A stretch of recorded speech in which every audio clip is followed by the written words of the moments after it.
나는 이제 너희를 위하여 받은 괴로움을 기뻐하고 그리스도의 남은 고난을 그의 몸된 교회를 위하여 내 육체에 채우노라. 내가 교회의 일꾼 된 것은 하나님이 너희를 위하여 내게 주신 직분을 따라 하나님의 말씀을 이루려 함이니라. 이 비밀은 만세와 만대로부터 감추어졌던 것인데 이제는 그의 성도들에게 나타났고 하나님이 그들로 하여금 이 비밀의 영광이 이방인 가운데 얼마나 풍성한지를 알게 하려 하심이라. 이 비밀은 너희 안에 계신 그리스도시니 곧 영광의 소망이니라.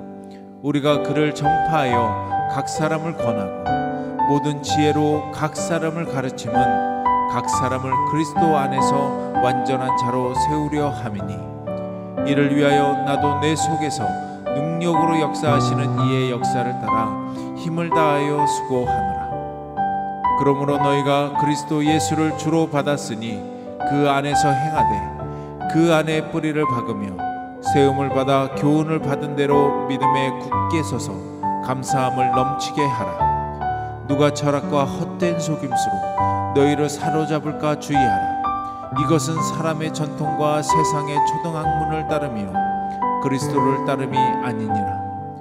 그 안에는 신성의 모든 충만이 육체로 거하시고 너희도 그 안에 충만하여졌으니 그는 모든 통치자와 권세의 머리시라. 이번 주 골로새서 말씀 묵상하는 기간이었죠.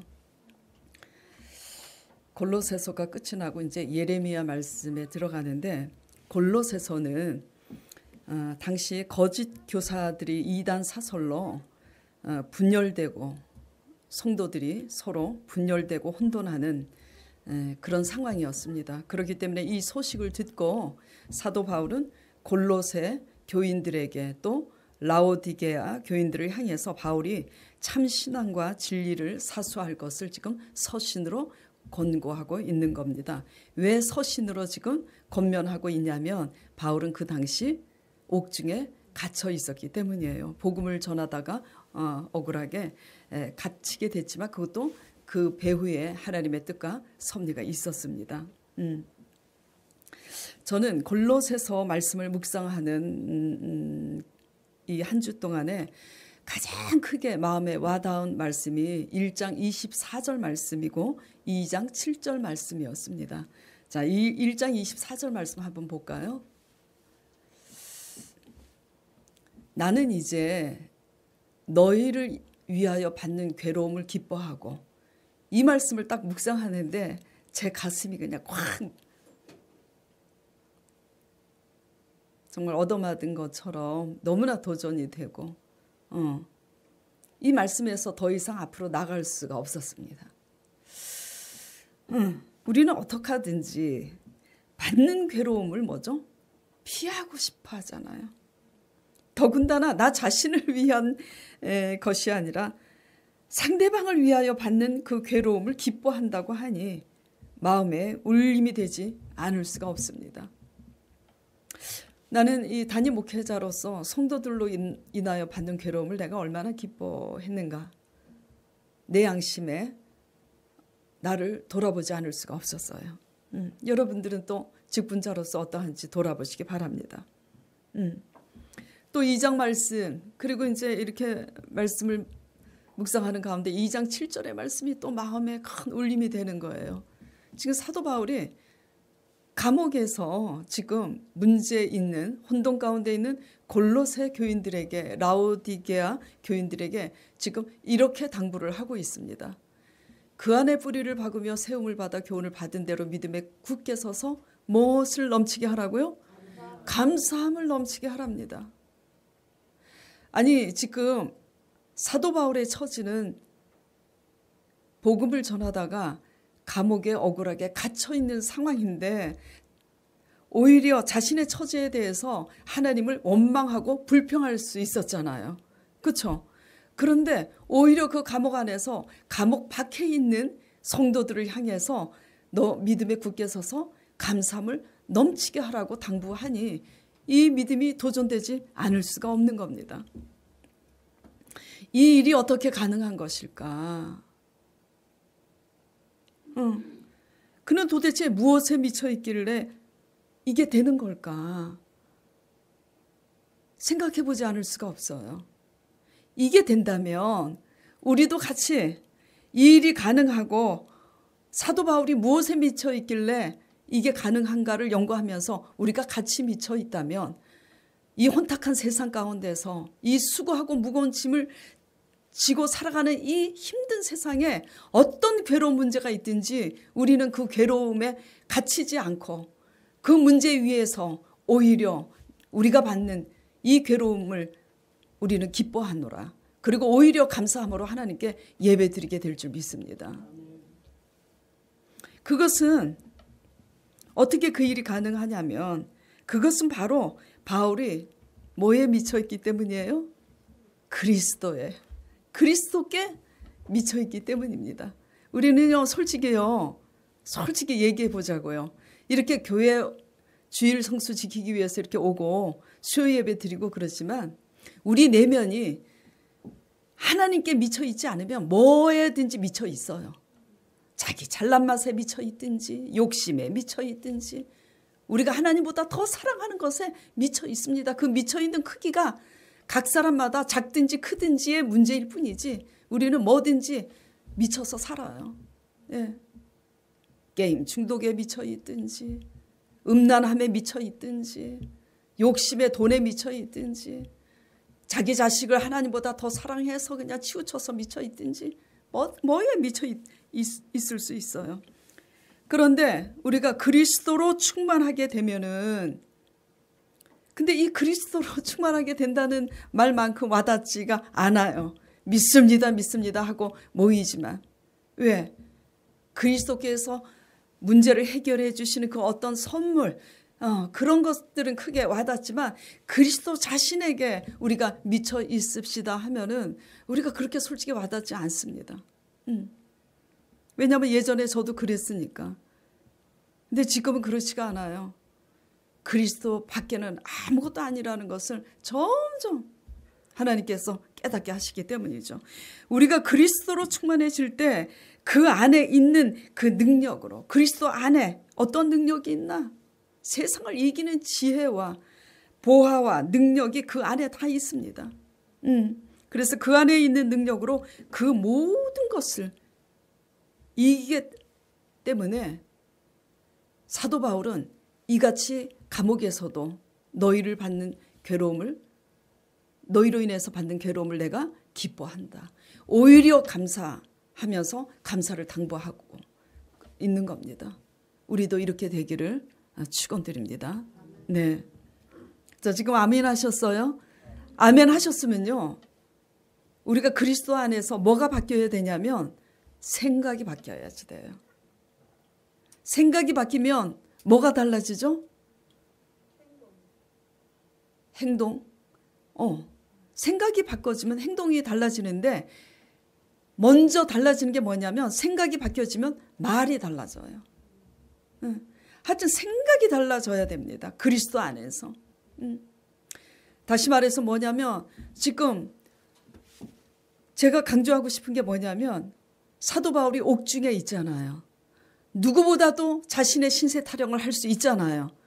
그런데 그는 기쁨이 넘칩니다. 감사가 넘칩니다. 이게 그리스도의 비밀이에요. 누구 때문에 남편 때문에 미쳐버릴 것 같고 자식 때문에 미쳐버릴 것 같고 내가 가정 형편이 안 좋아서 돈 때문에 미쳐버릴 것 같고 그런 미쳐버릴 것 같은 그 고난 속에서 우리가 그리스도로 충만하여서 생각이 바뀌면 그 곤고한 가운데서 도리어 기뻐하고 도리어 감사하게 될 줄 믿습니다. 이렇게 될 때 환경이 바뀌는 거예요. 아멘? 아멘. 자, 먼저 사도 바울의 이전 모습을 보겠습니다. 여러분들이 아시는 분들은 다 알고 계시잖아요. 사도 바울은 이전에 그런 사람이 아니었어요. 스데반이 박해를 당해서 돌에 맞아서 유대 지도자들과 유대인들을 통해서 돌에 맞아 죽을 때 사도 바울도 그 죽임을 마땅히 여겼던 자예요. 예. 그리고 그같이 스데반처럼 그렇게 믿는 자들을 끌어다가 옥에 넘기는 일을 했던 바울입니다. 왜냐하면 바울도 하나님에 대한 열심이 상당히 있어요. 근데 바울이 생각할 때 바울 자신이 믿는 하나님과 스데반이 믿는 하나님은 너무나 달랐기 때문이에요. 스데반이 돌에 맞아 죽은 이유는 딱 그리스도 신앙 때문이었습니다. 그는 직분이 목회자가 아니었어요. 집사였잖아요. 집사로서 그가 성경을 그 유대 지도자들보다 그렇게 해박한 사도 바울보다 집사였음에도 불구하고 성경을 예수 그리스도를 믿음으로 그는 올바로 이해하고 영접한 사람입니다. 그래서 사도 바울이 그 유대 지도자들 앞에서 부형들이여 내 말을 들으소서 하면서 일장 연설을 합니다. 설교를 하는 거예요. 근데 그 설교의 핵심이 뭐냐면 너희가 죽인 예수를 하나님이 살리셨다고. 근데 하나님의 아들 예수님께서 이 땅에 오셨을 때 하나님에 대한 그렇게 열심이었던 유대 지도자들과 사도 바울조차도 예수를 하나님의 아들로 뭐죠? 인정할 수가 없었던 거예요. 그렇기 때문에 너희가 죽인 그 아들 예수, 하나님의 아들 예수를 하나님이 살렸다고 하니까 그를 돌로 쳐 죽인 거예요. 이게 왜 제가 사도 바울의 이전 모습 스데반 얘기를 지금 하고 있는 걸까요? 마찬가지로 오늘도 우리가 하나님에 대한 열심은 있지만 하나님의 의는 곧 뭐냐면요. 하나님이 이 땅에 보내신 예수 그리스도의 십자가 안에 하나님의 의가 다 있습니다. 예. 하나님을 믿노라 하면서도 그리스도의 십자가의 고난에 이 사역에 대한 믿음을 우리가 이해하고 우리의 삶 속에 믿음으로 접목시키지 않으면 우리의 열심은요. 이전에 스데반을 돌로 쳐 죽인 그 수많은 유대인들과 사도 바울의 믿음하고 똑같은 거예요. 아시겠습니까? 예, 저도 그랬어요. 날마다 사도 바울과 유대인들이 뭘 연구했어요? 성경을 연구했잖아요. 그런데 성경 안에 있는 그 모든 비밀이 왜 비밀이라고 지금 사도 바울이 봐봐요. 자, 오늘 1장 24절 그 후에 26절. 이 비밀은 왜 사도 바울이 지금 하나님의 말씀을 내가 전파하기 위하여 일꾼이 되었노라 25절에 이어서 이 비밀이라고 하나님의 말씀을 표현하고 있냐면 그 비밀이 만세전부터 하나님의 말씀으로 계시하고 모든 선지자들로 예언하신 그 말씀 안에 감춰진 그 예언하신 그 분이 누구냐면 하나님의 아들 예수 그리스도에 대해서 계속 계시하고 계시고 예언하고 계시고 하나님의 모든 말씀의 끝, 모든 열왕기야 역대상 모든 불신앙으로 점철된 우리 열왕들, 이스라엘 백성들 그 끝에 왜 예수님이 오실 수밖에 없는지 모든 구약 성경이 뭐죠? 예시하고 계시하고 가르치고 계시는 것은 뭐냐면은 예수 그리스도께서 우리의 죄 때문에 오실 수밖에 없음을 지금 뭐죠? 암시하고 있는 거예요. 구약 성경이. 그래서 이 비밀이라고 지금 말씀하고 사도 바울이 있는 것이며 만세와 만대로부터 감추어졌던 것인데 이제는 때를 따라서 예언하신 대로 성도들에게 예수 그리스도께서 나타나셨다라는 얘기를 지금 하고 있는 겁니다. 그런데 성경을 그렇게 연구하는 그들조차 사도 바울의 이전 사도 바울조차 뭐죠? 그 예수 그리스도를 알지 못했던 거예요. 알지 못했던 거예요. 그래서 이제 그런 일을 했어요. 근데 지금 그 사도 바울이 지금 달라졌죠. 그랬던 사울이 다메섹 도상에서 성령의 역사로 지금 180도 달라진 겁니다. 180도 달라져서 이제는 뭐죠? 오히려 그렇게 핍박했던 사도 바울조차 이제는 또 이전에 자기와 같이 믿는 유대인들과 신앙인들에게 도리어 핍박을 당해서 지금 로마 감옥에 있는 겁니다. 아시겠어요? 그것이 지금까지 그대로 내려오는 현상이에요. 교회 안에. 예.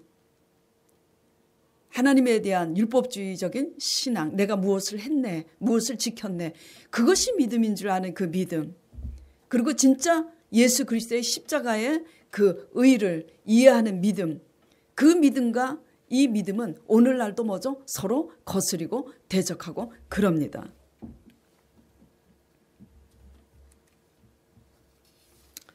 자, 예수 그리스도 십자가의 고난의 교훈이 우리 삶의 십자가 고난으로서 믿음으로 적용될 때 1장 24절처럼 사도 바울이 나는 이제 너희를 위하여 받는 괴로움을 기뻐한다는 고백이 비로소 나올 수 있는 겁니다. 아멘. 예. 근데 우리는 고난을 지금 피하고 싶잖아요. 그런데 지금 설교는 예수 그리스도의 십자가의 고난의 교훈이 우리 삶의 십자가 고난으로서 믿음으로 적용되어서 이렇게 사도 바울처럼 고백해야 된다고 지금 제가 설교를 하고 있으니 여러분들 입에서 씩씩하게 아멘이 나오느냐고요. 그렇잖아요. 근데요, 이 십자가 교훈이 우리 삶에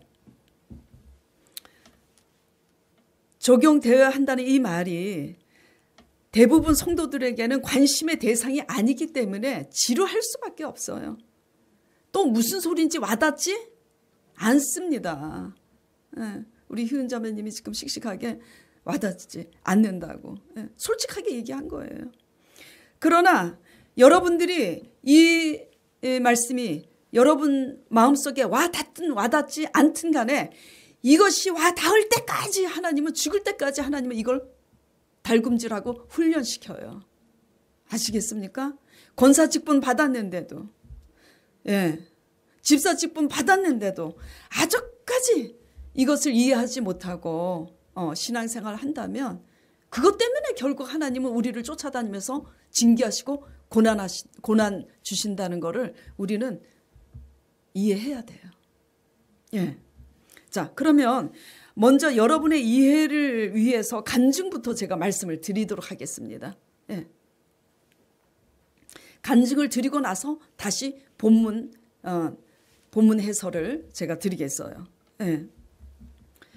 제가 일전에도 한번 간단하게 말씀드린 적이 있는데 오늘 조금 더 자세히 진도를 나가면서 제가 간증을 드리도록 할게요.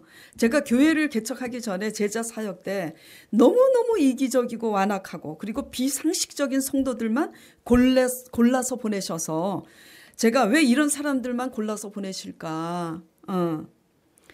그러면서 제자 사역을 하는 내내 저 사람들에게 말씀으로 내가 섬긴다고 저 사람들이 달라지겠는가? 너무너무 상식 바뀐데 무슨 소망이 있겠는가? 이런 마음으로 계속 제자 사역을 하는 거예요.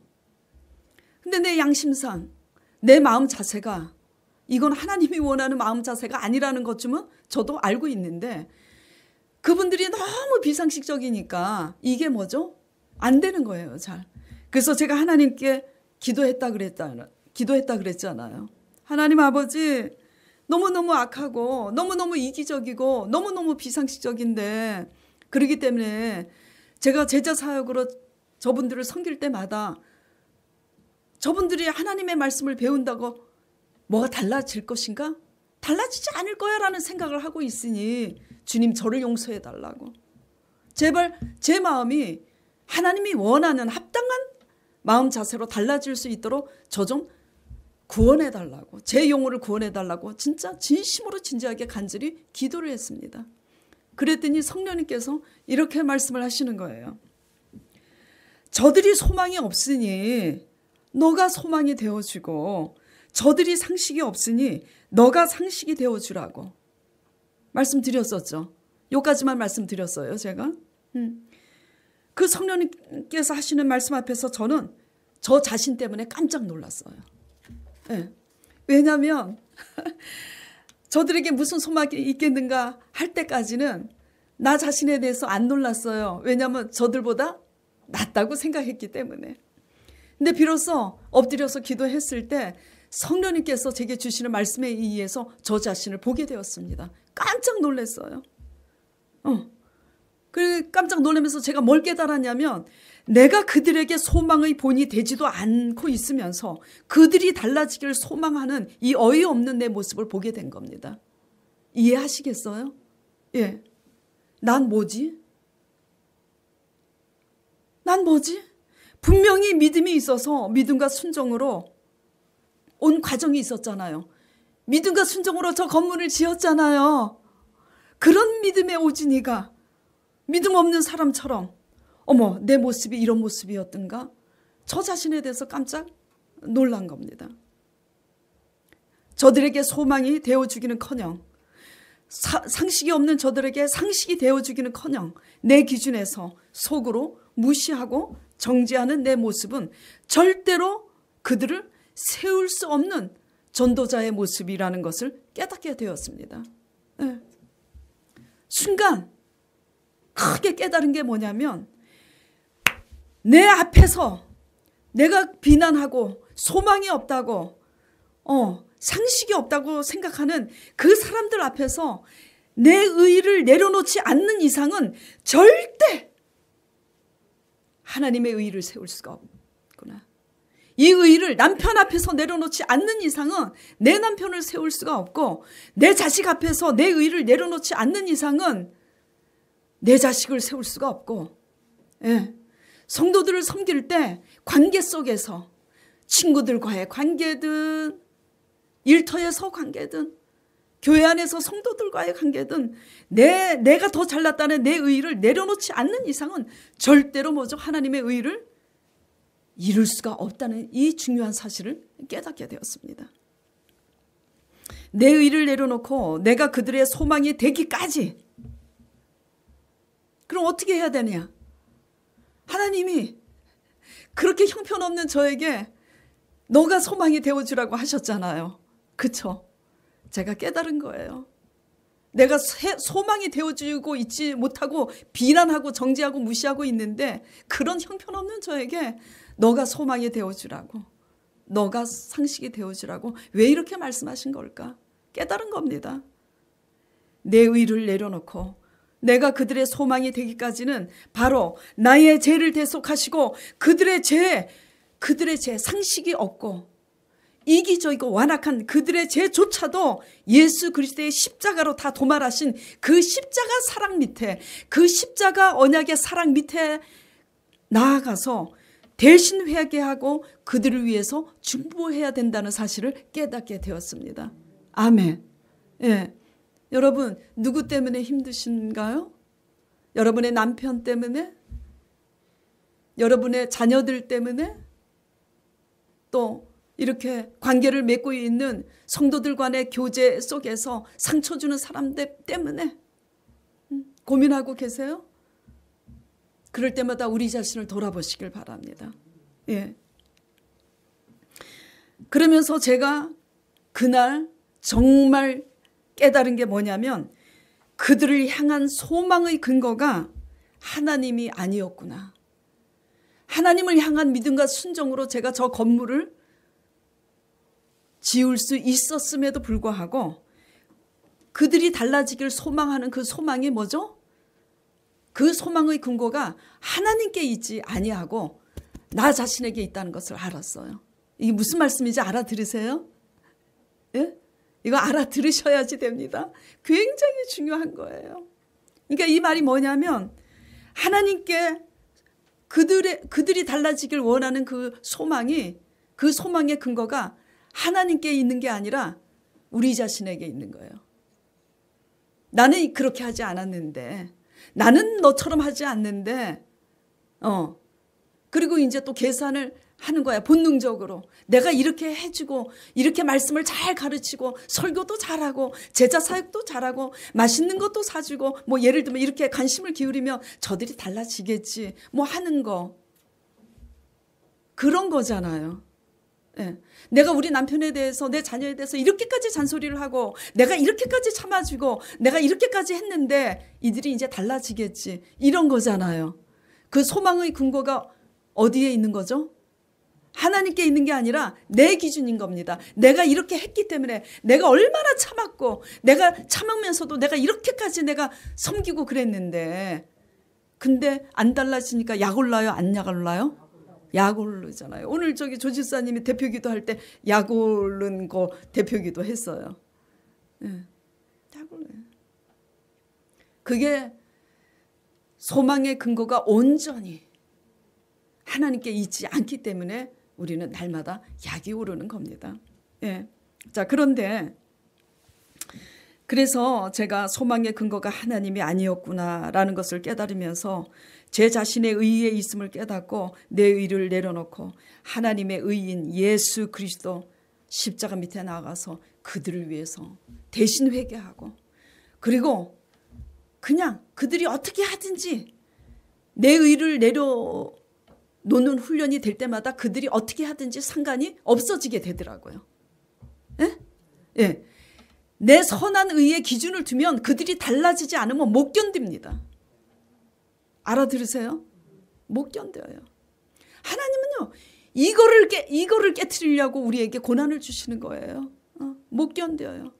근데 그 소망에, 못 견디는 소망의 근거가 하나님께 있지 않고 우리 자신에게 있다는 것을 있다는 사실을 알게 된 다음부터는 우리가 자꾸 나를 내려놓는 훈련을 하는 거예요. 나를 내려놓는 훈련을 하면 할수록 상대방이 어이없는 행동을 해도 그때부터는 괜찮아지는 거예요. 또 컨디션 따라 울컥 뒤집어지기도 하지만 점점 괜찮아지는 거예요. 여러분도 점점 우리의 의를 내려놓음으로 바깥에서 어떤 우겨싸움을 당해도 괜찮아지는 그런 사도 바울의 신앙을 본받는 저와 여러분 되시길 바랍니다. 예. 자, 그랬더니 제가 이제 그랬어요. 이제 그런 일이 있었어요.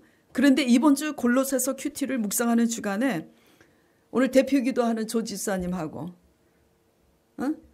우리 이지은 구역자님하고 두 집사님이 교대로 일주일 간격으로 돌아가면서 새벽 기도하면서 울더니 기도 마치고 나서 제게 고백을 하는 거예요. 근데 너무 재미있는 게 그때 그 고백을 할 때 우리 이지은 구역자님은 새벽 기도 아기가 이제 계속 아파서 울고 그래서 못 나왔어요. 그게 몰라요. 지금 그 고백을 한지.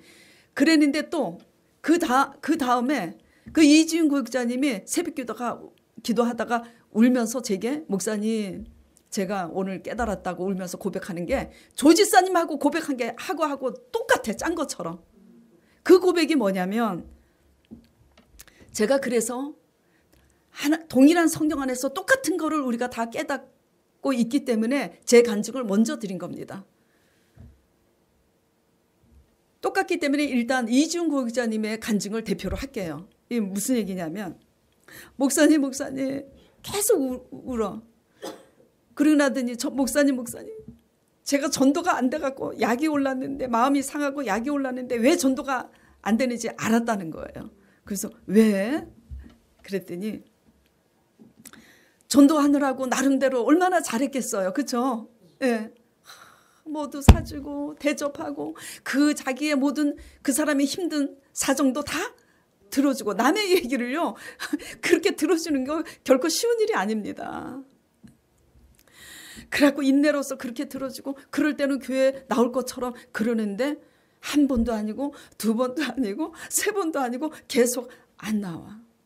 계속 잘해주는데 약 올라요? 안 약 올라요? 약 올라요. 우리 조윤수 집사님 요새 얼마나 전도를 합니까? 그런데 약 올라 죽어. 그래 약 올라. 근데 우리 조윤수 집사님 고백을 하는 거예요. 내가 문제라는 걸 깨달았습니다. 똑같이. 어떤 문제를 깨달았냐고 제가 그랬더니 제가 그들을 향해서 선한 기대를 그들을 구원해서 그들이 교회 앞에 나와서 구원받았으면 좋겠다라는 그 선한 기대가 온전히 하나님께로부터 지금 온 게 아니구나. 그걸 깨달았다는 거예요. 내가 이렇게 잘해줬는데 너네들이 이렇게 맨날 사기치고 안 나올 수가 있어? 이런 거잖아요 지금. 물론 사람인 이상 이런 선한 일을 하면서도 그 과정에 낙심하는 일은 아주 자연스러운 일입니다. 그러나 더 중요한 것은 그냥 낙심하는 것으로 끝나면 발전이 없어요. 그 낙심하는 가운데 우리는 그리스도 안에서 우리 자신에 대한 부족한 것을 깨닫고 발견할 때마다 우리는 영적으로 자라게 되는데, 이렇게 영적으로 자라게 될 때에 진정한 예수 그리스도의 십자가의 고난 앞에 점점 뭐죠? 참여하게 되는 거예요. 그래서 왜 그 선한 기대가 전도하는데 지금 이게 얼마나 착하고 선한 일이야. 왜 이 선한 기대가 근데 하나님께로부터 온 게 아니라는 걸 깨달았냐고 제가 되물었어요. 그랬더니 내가 뭐 좀 해줬다고, 내가 이렇게 들어줬다고, 그러니까 나의 선한 것으로 그 사람들이 뭐죠? 구원받을 줄 알고 기대했는데 그렇게 안 하니까 마음이 상한데, 과연 그 영혼을 위하여 내가 그 사람들에게 선한 일을 한 만큼 얼마나 더 많은 시간을 그 사람들의 영혼을 위해서 기도했는가 생각해 보니까 그렇지 않다는 거예요.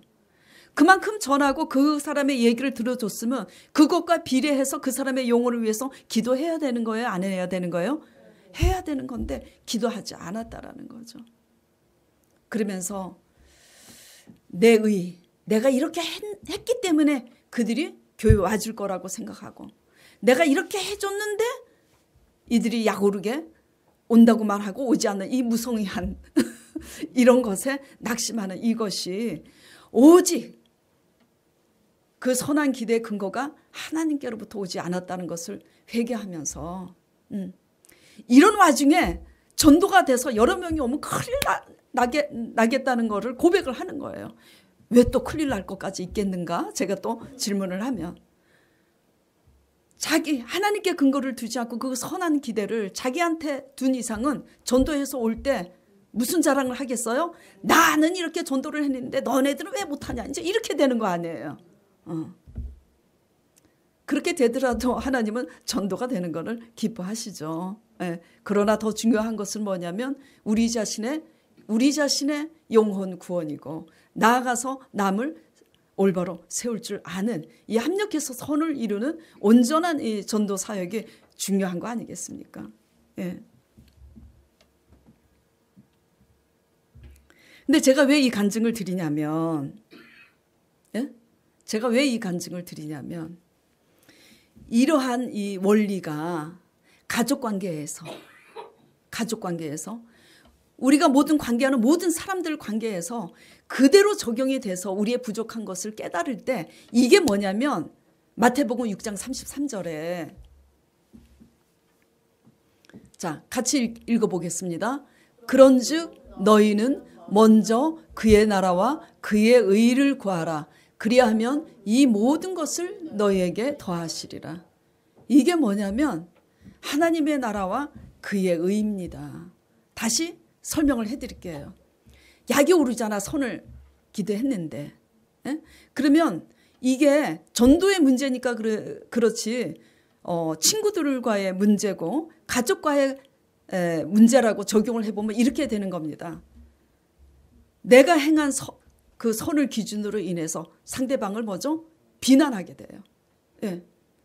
내가 이렇게까지 하고 이렇게 했는데 저 사람이 나한테 이렇게 했다고. 전부 다 누구의 기준이죠? 내 기준이 되는 거예요. 한마디로 내 기준이 되는 이상은 뭐죠? 상대방을 올바로 세울 수 있는, 사도 바울이 고백한 너희를 위하여 받는 고난을 내가 기뻐하노라, 이런 신앙에 뭐죠? 갈 수가 없는 거예요. 예. 어떻게 하든지 우리가 하나님을 믿기로 작심했다면 너희를 인하여, 저는 목회자니까 모든 성도들을 위하여 받는 고난을 기뻐해야 되겠지만 여러분들은 그런 짐을 맡기지 않았잖아요. 예? 여러분들 가족, 여러분들과 관계하는 그런 형제들, 성도들, 여러분의 십자가의 짐과 제 짐과하고 다르잖아요. 그래서 그런 관계 속에서 받는 괴로움을 이러한 하나님의 의 안에서, 이러한 깨달음으로 이 두 집사님들이 깨닫고 제가 성령님 앞에 엎드려서 성령님께서 깨닫게 하신 이 의를 따라서 적용해서 그들이 어떠할지라도 받는 괴로움을, 그들을 올바로 세우기까지 받는 괴로움을 기뻐할 수 있는 이런 성숙한 신앙에 이르기를 간절히 축원드립니다. 예. 근데 이게 되면은 지금 이게 하나님의 의라고 말씀하시고 계시는 거고요. 이 의를 먼저 구하면 어떻게 된다고 지금 약속하고 계시는 거죠. 그리하면, 여러분이 좋아하시는 말씀, 그리하면 이 모든 것을 더해 주신대잖아요. 여러분의 소원 축복이잖아요. 축복이잖아요. 아무리 기복신앙 해도 솔직히 기복신앙 좋아하잖아요. 솔직히 여러분 복 받고 싶으면요, 그 모든 것, 그 모든 문제, 하나님의 그 모든 문제 속에서 하나님의 형통함을 보시길 원하신다면 이 모든 것을 너에게 더하여 줄 것이니까 이 하나님의 의를 먼저 구하라는 이 말씀에 주목하시길 바랍니다. 그렇게 되려면 그리스도의 그 십자가 사역에 우리가 관심을 가지고 이해를 해야 되는 겁니다. 예. 자, 그래서 이제 사도 바울이 이전에는 이거를 몰랐어요. 그냥 열심만 특심이었지. 그래갖고 스데반을 죽였지만은 다메섹 도상에서 성령의 역사로 사도 바울이 180도 달라졌잖아요. 그래서 달라져가지고 이제 오늘 본문 말씀 1장 24절부터 이렇게 골로새 교인들에게 자기 소개를 장황하게 지금 소개를 하고 있는 거예요. 다른 때는 이렇게 소개를 합니다.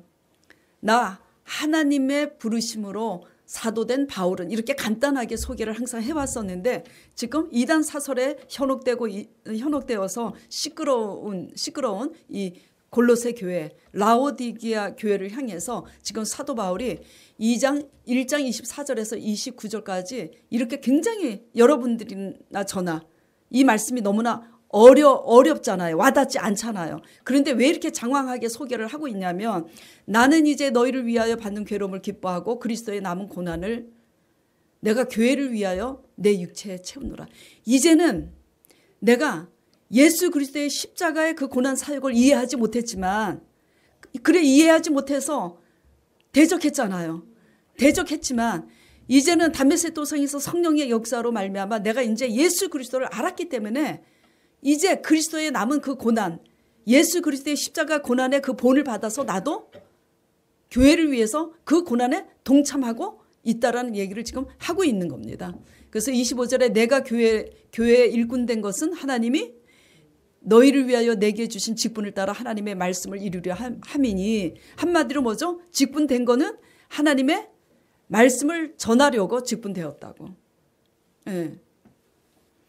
그래서 그 말씀에 대해서 이 비밀은 감춰져 있었는데, 감춰져 있는 이 비밀을 자신도 그렇게 연구했었는데 몰랐었잖아요. 근데 오직 성령의 역사로 알게 됐잖아요. 자, 제가 조금 전에 간증을 했었죠. 저도 성경을 연구했어요. 그쵸? 얼마나 큐티 사역한다고 연구를 했잖아요. 근데 저조차 성령님께서 엎드려 기도했을 때 저조차 성령님께서 그렇게 깨닫게 하시기 전까지는 저조차 몰랐던 거예요. 지금 이 두 집사님들이 또 기도해서 이렇게 약오르는 가운데, 낙심하는 가운데 깨달으면서 깨닫게 된 것은 누구의 역사예요? 성령의 역사잖아요. 우리는요, 아무리 성경을 공부해도요, 엎드려서 정말 하나님의 의를 올바로 이루고자 그런 정신을 가지고 하나님 앞에 엎드려서 기도하지 않는 이상, 그리고 성령의 역사로 우리가 깨닫지 않는 이상은 우리는 그리스도로 충만할 수가 없습니다. 예, 힘드셔도 하나님의 말씀의 교훈을 붙잡고 힘드셔도 엎드려서 기도하시길 바랍니다. 기도하시면 여러분이 깨닫지 못하는 그 비밀한 거, 도저히 기뻐할 수 없는데 기뻐할 수 있는 그 비밀한 믿음, 도저히 감사할 수 없는데 감사할 수 있는 그 지혜와 마음을 하나님께서 주실 줄 믿습니다. 네. 그래서 26절, 27절 그 하나님의 말씀의 비밀은 곧 예수 그리스도시라고 지금 소개하고 있으면서 28절에 그래서 우리가 그 그리스도를 전파하고 권하고 가르치고 그리스도 안에서 완전한 자로 세우려 함이라고. 이를 위하여 다메섹 도상에서 만난 성령의 역사를 따라 내 속에서 오늘도 성령을 의지하여서 사도 바울 속에서 역사하시는 그 성령의 역사를 따라서 힘을 다하여 수고하노라라고 지금 사도 바울이 얘기하고 있는 겁니다. 자, 그러면서 그 골로새 교인들에게 2장에 이렇게 당부하고 있는 거예요. 그러므로 같이 읽겠습니다. 그러므로 너희가 그리스도 예수를 주로 받았으니 그 안에서 행하되. 예. 누구보다도 지금 골로새 교인들을 향해서 사도 바울이 지금 강조하고 있는 것은 우리 모두 그렇게 와닿지 않은 뭐죠? 그리스도 자신에 대해서 계속 강조를 하고 있는 겁니다. 예. 와닿지가 않아도 그리스도 자신에 대해서 십자가에 죽으시고 부활하신 그 그리스도 자신에 대해서 계속 우리가 믿음으로 이해하고 알려고 할 때만이 그 그리스도의 충만한 것으로 그 모든 이단 사설도 분별해낼 수 있고 그 모든 고난도 이겨낼 수 있기 때문에 지금 이렇게 장황하게 이 어려운 말을 해가면서 그리스도를 계속 그리스도에 대한 그 정체성, 신앙의 정체성을 지금 강조하고 있는 겁니다. 그렇게 장황하게 소개를 한 다음에 그러므로 너희가 그리스도 예수를 주로 받았으니 그 안에서 행하되 그 안에 뿌리를 박으며, 그러니까 그리스도 안에서 그리스도의 그 복음 안에서 뿌리를 박으며 그 교훈을 받은 대로 믿음에 굳게 서서 감사함을 넘치게 하라고 지금 당부하고 있는 겁니다. 아멘. 예.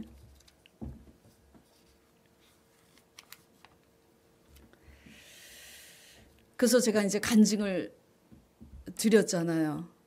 결국은 그리스도로 충만하니까 하나님의 의가 뭔 줄 깨닫고 사도 바울의 의를 내려놓고 날마다 사도 바울이 그렇게 스데반의 죽임을 마땅히 여겼던 자가 오히려 이제는 어떻게 해요? 사도 바울이 달라져서 내가 매일 죽노라. 이제는 다른 그렇게 믿는 성도들을 다 죽이려고 옥에다 끌어놓던 그 바울이 이제는 자신이 내가 매일 죽노라 고백하는 거잖아요. 예. 그래서 우리가 참 그 모든 것을 얻기 원하신다면 전번 주에도 제가 설교 드린 바와 같이 문제는 문제 자체에 있지 않아요. 이 문제에 대해서 그 모든 것을 얻기 원하신다면 하나님의 의인 예수 그리스도에 주목하셔서 예수 그리스도의 십자가의 고난의 의를 삶 가운데서 이루시길 바랍니다. 예. 그러면 비로소 우리는요, 우리에게 가시되고 상처되는 모든 문제 속에서 부정적인 생각, 불평하는 생각, 원망하는 생각이 뭐죠? 내 중심에서 하나님의 중심으로 바뀌어요. 그러다 보면 뭐가 바뀌냐면 내가 매일 죽어야 되는구나. 내 생각이 달라져야 되는구나. 이렇게 바뀌는 줄 믿으시기 바랍니다. 이렇게 바뀔 때 하나님은 뭘 하신다고요? 이 모든 것을 더하여 주신다고요. 이단 사설에 지금 혼돈하고 있는 골로새 교회 문제는 오늘날 꼭 이단의 문제라고 저는 생각하지 않아요. 예. 우리의 불신앙으로 인한 인본주의도 또 다른 이단이잖아요. 결국 우리의 불신앙과 인본주의는 하나님을 거스리고 대적합니다. 우리의 의와 우리의 안위를 지키고자 기회주의자처럼 타협하는 왔다 갔다 하는 이런 우리의 신앙이 하나님의 의를 대적하는 거예요. 이게 이단하고 다른 게 뭐가 있어요? 예. 간판만 이단이 아닌 순복음교회 다니고 뭐 무슨 장로교회 다니고 그렇다 일 뿐이지 우리 속내는 이단하고 다른 게 없잖아요. 그래서 우리는 그리스도로 충만해지시길 바랍니다. 예. 그리스도로 충만해지시기 위해서는 그리스도의 교훈을 아주 우리가 사골 곰국 끓일 때 어떻게 끓여요? 끓이고 또 끓이잖아. 예. 그러는 것처럼 하나님의 말씀을 묵상하고 또 묵상해서 예. 그리스도의 십자가 사역을 이해하시길 바랍니다. 예. 그래서 우리가 하나님을 믿노라 하면서도 그리스도로 충만하지 않으면 무슨 일이 일어나느냐? 다른 것으로 충만하게 돼 있어요.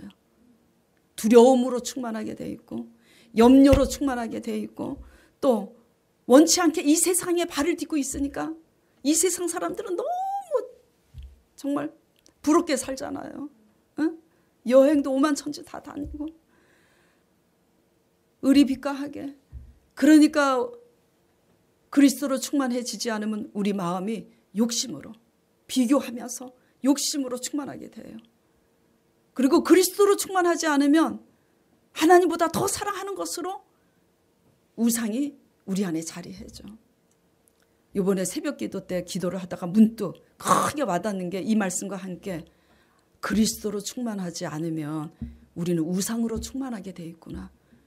결국은 충만한 것이 나오게 돼 있는데 그리스도로 충만하지 않으면 우리의 우상으로 충만하게 되는데 우리는 결국 그 우상 때문에 우리가 당하고 넘어진다는 걸 당하고 나서야 합니다. 그래서 이 모든 것을 이기기까지 그리스도의 교훈 안에서 충만해지시기를 간절히 축원드립니다. 예. 그래서 9절 10절 보겠습니다. 자, 그래서 오늘 본문 마지막 말씀이에요. 그 안에는 신성의 모든 충만이 육체로 거하시고 너희도 그 안에서 충만하여졌으니 그는 통치자와 권세의 머리시라. 예. 예수 그리스도는 교회의 머리 되시고 우리의 주 되십니다. 우리가 주인으로 예수 그리스도를 마음으로 받았다면은 예수 그리스도의 교훈 안에서 예수 그리스도를 주로 섬기면서 그 안에서 충만해지시길 간절히 축원드립니다. 충만해야 이겨요. 충만해야 넘치잖아요. 넘치면 영향력을 미치는 거지 넘치지 못하면 부족한 겁니다. 부족하면 부족한 그 자리에 뭐가 들어와요? 우상이 들어오는 겁니다. 그래서 이전에 그렇게 위협과 살기가 등등했던 사도 바울조차도 성령의 역사로 이렇게 그리스도로 충만하여 옥에 갇혀 있는 가운데도 도리어 성도들의 구원을 위해서 받는 괴로움을 기뻐하고 도리어 감사함을 넘치게 하라고 당부한 그들처럼 어떤 어려운 역경과 시련 속에서도 그리스도로 충만하여 오히려 이렇게 상대방을 위로하고 건면하는 우리가 될 때에 하나님께서 우리가 풀 수 없는 바랄 수 없는 그 문제를 아버지께서 풀어주실 줄 믿습니다. 모두 그리스도로 충만해 주시길 축원드립니다. 잠시 기도드리겠습니다. 하나님 아버지, 하나님을 믿는 이 세계는 영적 세계입니다. 이 영적 세계는 우리가 믿음이 없어서 몰라서 그렇지 우리가 그리스도의 충만으로 채워져 있지 않을 때는 그 빈틈을 이용해서 사탄의 공중권세, 사탄의 세력들이 들어옵니다. 주님, 오늘 본문 말씀에 이단 사설의 그런 정말 철학과 헛된 속임수 그런 거에 미혹되지 않는다 할지라도 우리의 인본주의로 인한 염려와 두려움에 사로잡히지 아니하고 오히려 믿는 자로서 우리 각 가정과 일터에서 그리고 우리가 모든 관계하는 사람들 속에서 하나님의 일꾼으로서 영향력을 미칠 수 있도록 그리스도의 충만함으로 주님 역사하여 주시옵소서. 예수 그리스도 이름으로 기도드리옵나이다.